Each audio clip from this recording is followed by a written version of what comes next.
Today we are going to talk about Power, Privilege, and Difference, which is the name of Alan Johnson's book. And I've been using this book for a long time. It was first published, I think, in, 2006, at least. Well, actually, that's the second edition. Anyway, it's really great. If you can ever get your hands on it and get a used copy, it's worth buying. I stopped using it because it's really expensive from the publisher, which is McGraw-Hill, which is sort of one of the big giant ones that never gives affordable books. Anyway, so Alan Johnson unfortunately died in 2017. It was very sad. He has a couple of great books. This is one of them, and the other one is called The Gender Knot, which is about patriarchy. And it's a really insightful and analytical breakdown of patriarchy and sexism. So let's see.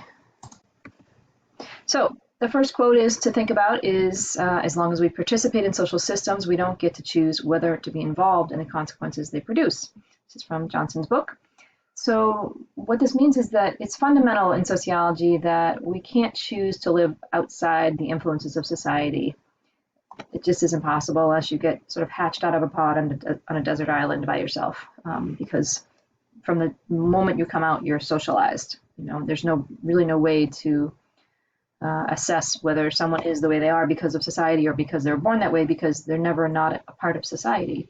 So what that means is that we can't choose not to be part of social systems. We are part of, all of the system of family, the educational system, the governmental system, all the infrastructures that exist in our society all influence us, and there's no way around that.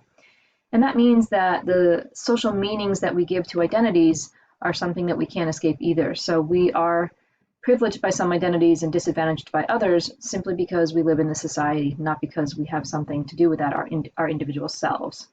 So like everything else in social life, power and privilege exist only through social systems and our participation in them. So the concept of privilege doesn't exist outside of those systems. So it's not an individual kind of thing. So we'll talk a little bit more about that. So privilege exists when one group has something of value that is denied to others simply because of group membership. Often we don't know we have it, we didn't ask for it, we can't get rid of it, even if we're aware of it. These are the groups that have privilege. These are generally considered the agent groups, the dominant groups, however you want to think about it. Generally, they're just the privileged groups. Sometimes, and I'll say this in the next slide, or I'll talk about it a little bit more in the next slide, there's this paradox, which is that you can be part of a group but not get the privilege that goes along with it if you're not perceived as part of the group. So if you're white but you don't look white, you may not get that privilege. If you aren't white but you look white, you don't identify as white but you look white, you may get privilege even though you're not part of that group. So there's this weird paradox where you can get privilege even if you're not part of the group, or not get privilege if you're not perceived as part of the group. So maybe you're heterosexual, but people perceive you as gay, so you may not get that heterosexual privilege sometimes, at least in walking about the world with a sense of safety. You certainly would experience it when it comes to getting married or something like that. And a paradox is something that can be true and not true at the same time. So he really likes this idea. He uses it frequently in both of his books. So here are the paradoxes he identifies. The first is that we receive privilege because of our perceived membership in an identity group. That's kind of what I talked about in the beginning, in the last slide. It's not about us as individuals. It has nothing to do with you as an individual person. It's about being part of a group, right? And again, we don't actually have to be part of the group to get the privilege. It just means that you're perceived to be part of the group. So even if you aren't, you may get that.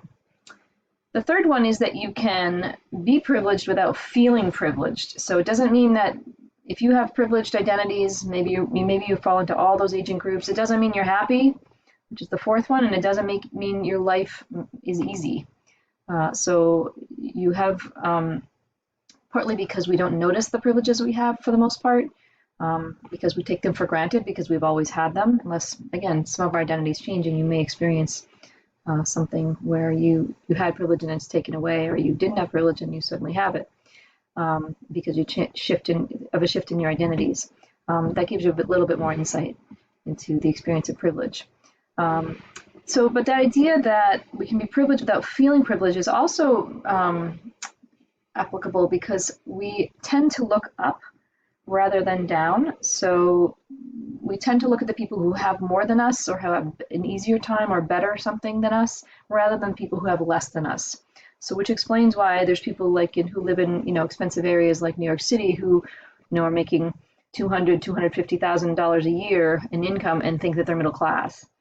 Because they're looking around at the people that have more than them, who have, everyday nannies all the time, or live in a bigger apartment than they do, or go on better trips than they do, rather than, looking at sort of the average income, which is closer to like 60,000 or something, at least in Massachusetts.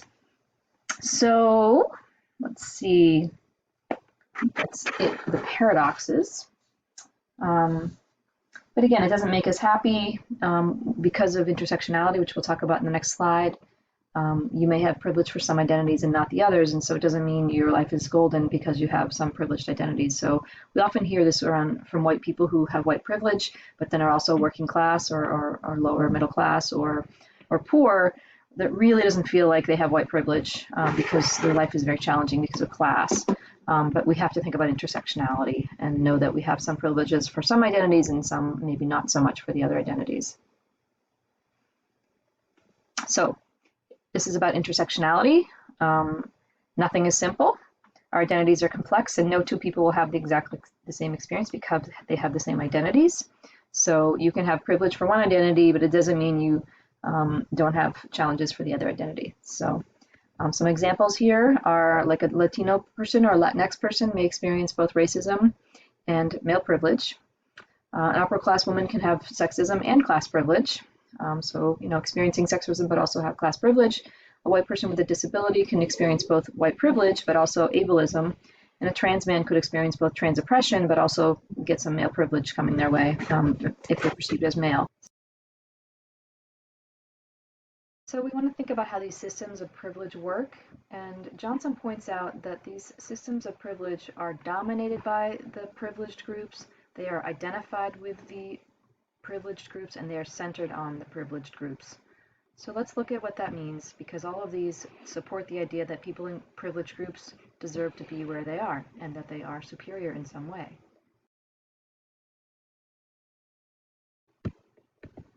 The first one is that systems of privilege are dominated by the privileged groups. So our society, in other words, is dominated by people in the positions, dominated by the people in privileged groups.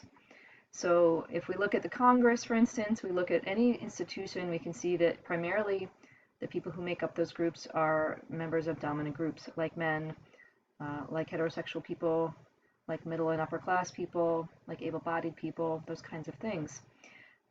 It creates power differences between those people who are in the power positions and those people who are not, and highlights the differences between the people in privileged positions and people who are not in privileged positions. It promotes the ideas that members of dominant groups are superior and deserve to be there because it becomes so normalized that you don't even notice. Power is a very gendered facet of our society. So when women end up in positions of power, their authority is questioned. They're seen as aggressive and the B word. Their power is, people wonder how they got there. They have to rule in sort of patriarchal male ways in order to be taken seriously. And I think if we look at any of the last couple of elections where Hillary Clinton was treated very poorly in the press, very sexist portrayals of her, because she was somebody in power. And later on, Elizabeth Warren, and we'll see what happens with Kamala Harris, and how they're seen and portrayed as people in power compared to the kinds of antics that men have been able to get away with in positions of power. Let's see, we can look at the Congress right now in 2020 anyway.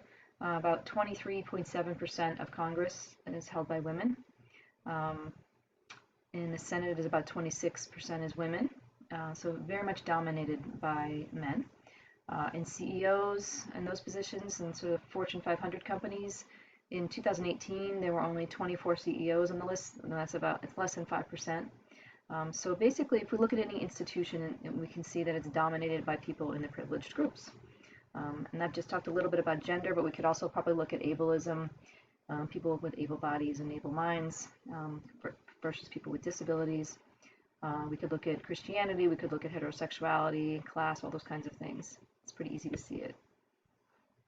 The next one is that systems of privilege are identified with those in the privileged groups. So they're just seen as the norm. So it's become so normalized that we don't even question it. So Christian holidays are seen as American holidays. Occupations that are performed by men are seen as important and paid more. If you look at, how much do we pay childcare workers? And a common comparison is comparing how much we pay people to take care of children versus how much we pay parking attendants to take care of cars, and they're often paid more than people taking care of children. So just because it's a male occupation, it's seen as better, and because it's associated with men. And let's see, what's seen as American is considered white. So anybody who's considered ethnic it's considered like, a little bit less than American, not white. People who are sort of outside the norm are tagged. So we might say a female doctor rather than just a doctor. When you ask people to picture a doctor, they often will think of a white male, even though probably the statistics these days are that women are just as likely to be doctors. There's connotations to words, and it all comes down to really the idea that men are people and women are women.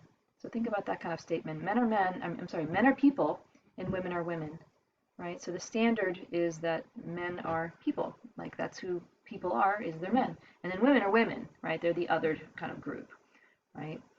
So male pronouns are taken for granted. It's just in recent years that we've stopped using such sexist language such as mailman and fireman and things like that. More recently, we've seen postal officer, or postal worker, or firefighter. It took a long time for those things to come about, and that's because these are privileges that are associated with the dominant group. The last characteristic is that systems of privilege are really centered on the dominant groups. It's all about them. So if you open up the paper, look at the sports page and see who is it all about. I can't even count how many times there's been a fantastic women's basketball game on, really incredible, and the next day it's focused on some other, instead some like losing team that had a terrible game, but instead of focusing on the women who actually had an amazing game. So there's a focus on members of dominant groups and what they do. So white people, white history is what we focus on rather than other kinds of history. That's seen as the human experience, not as a white experience.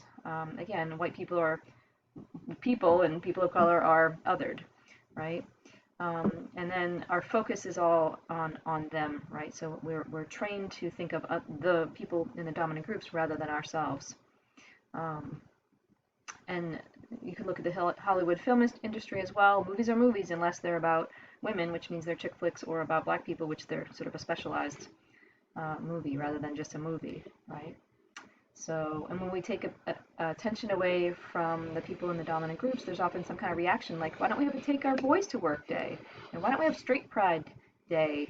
All lives matter, right? Why don't we celebrate white history? So anytime there's any shift away in attention from people in the dominant groups, there's a protest that should be, back on them. So privilege is so widespread, but why don't we see it? Why don't we acknowledge it? Why don't we recognize it? Because it's happening all the time.